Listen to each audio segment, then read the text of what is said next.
Aram, I'd like to mention this. The AAA statement ends with an odd line or an odd note, and I want to quote that.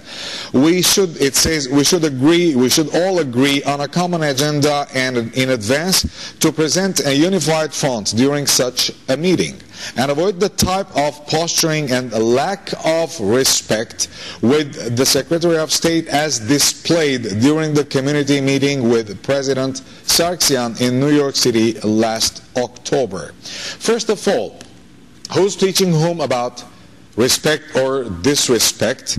And then what is this, or what does the meeting with the President Sargsyan has to do with this meeting with Secretary of State Clinton? Those are two good questions. Let me start with the first. The Assembly does not have a leg to stand on when it comes to the issue of community unity. When they had an opportunity to ask the Secretary of State Clinton for a meeting, they asked only for themselves, the AGBU, the diocese, and the Knights of Artman.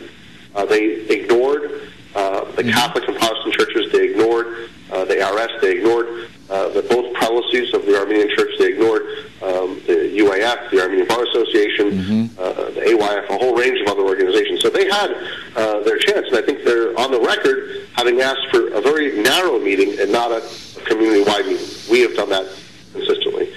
So I think they're really not in a position to lecture anybody about unity. On the question, on that narrow question, should there be a common message? Of course there should be. But the way we do that is by first respecting each other, and second, taking all the intelligent steps that we need to so that we present an intelligent front to the Secretary of State. Instead, they have made a spectacle of themselves by repeatedly vetoing organizations based on their own narrow, essentially, I think, largely incomprehensible sensitivities, and made themselves, I think, look incredibly foolish in the process. We set forth organizations that we thought, have, that we believe have, great standing in our community life, our churches, our charitable institutions, and others. And the Assembly and the HBU have, one by one vetoed these in their discussions with the State Department. I think that makes them, that I think diminishes them in everybody's eyes. Manoug, remind me again, the second question was? And the second question was, what does this have to do, the meeting with President Sargsyan with the meeting with Secretary Clinton? Sure. I can only assume here, Manoug, that they're talking about the criticism that President Sargsyan faced regarding the protocols, not just from the ANC, but from, I think, the vast majority of organizations that met with him in the diaspora, in New York, Los Angeles, Beirut, and elsewhere. I think this is a real difference in political culture. We don't believe it's impolite or inappropriate to speak our mind, to deliver our message, to speak about our stand on political issues. Absolutely. That is who we are. I think they come from a different political culture, which is one of accommodation, and they endlessly seek to accommodate to the wishes of the Armenian government, and endlessly seek to accommodate to the wishes of the U.S. government, even when those are patently against the common sense viewpoints of the Armenian American community. We're here to represent our community. We're not here to rubber stamp a decision made in Yerevan or to cheerlead a decision made at the U.S. State Department. We are under no obligation to be a cheerleader for anybody. We have only an obligation to our community, and I think that's a real cultural divide here, a real political cultural divide, that we believe you can stand up for yourself and be aggressive and assertive and do so fearlessly. I think they think that criticism is somehow out of bounds, or it's a very strange culture, and I think it kind of feeds into the notion that they're also afraid of what it would mean if the community's viewpoints were actually authentically represented.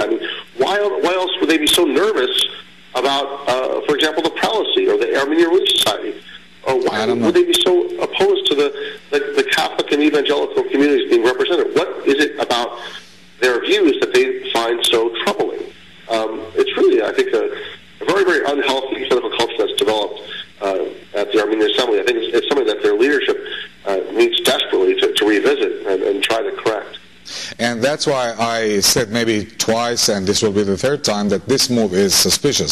And I think some people have to be reminded that disagreeing politically with someone, even if that someone is the head of a state, he is the president of a state, is called disrespect. I think that is called political opposition, and that is a very normal and very legal and very common sense area of acting politically. Anyways, in regard of this statement, again, it is kind of weird that the statement was issued by the AAA and the AGBU.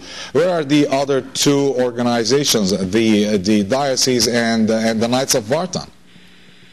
That's an excellent question. When this process started, the Assembly sought to bring around itself the Armenian diocese, the diocese institution, both on the East Coast and the West Coast, and also the Knights of Vartan. I think the Knights of Vartan have seen their views misrepresented. They have seen their position on the protocols misrepresented. I think that they're having would rather speak for themselves rather than let the Assembly speak for them. I think the diocese is not. The diocese is a proud leader, a faith leader in our community. They're not interested in vetoing other organizations, especially other churches. So I think they wanted no part of the Assembly's exclusionary politics.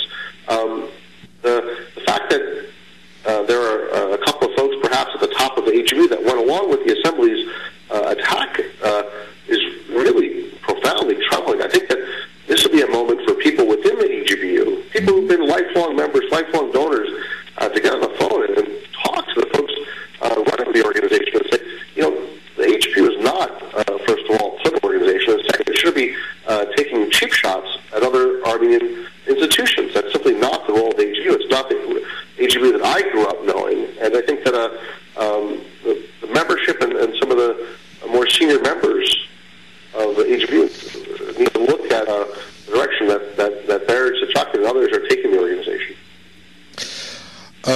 Aram, apparently and unfortunately at the same time, I think this is a mess now.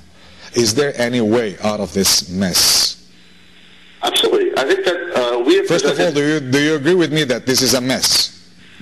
It is. It's a mess that started... Okay, then what's the way out? Armenian Assembly seeking to selectively pick a few organizations and have the Secretary of State meet with them at the exclusion of everybody else.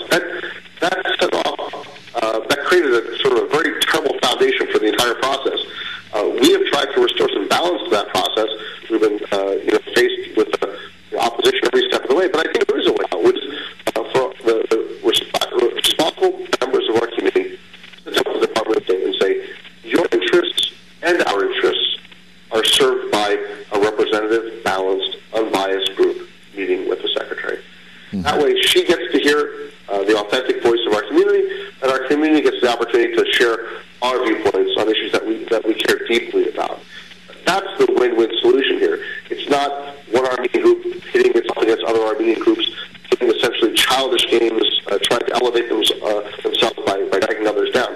That, I think, is the politics of the past. I think our community has moved beyond these things. I think that those who are stuck on those issues, frankly, need to step aside, and the more serious elements of the community lead. And that's, I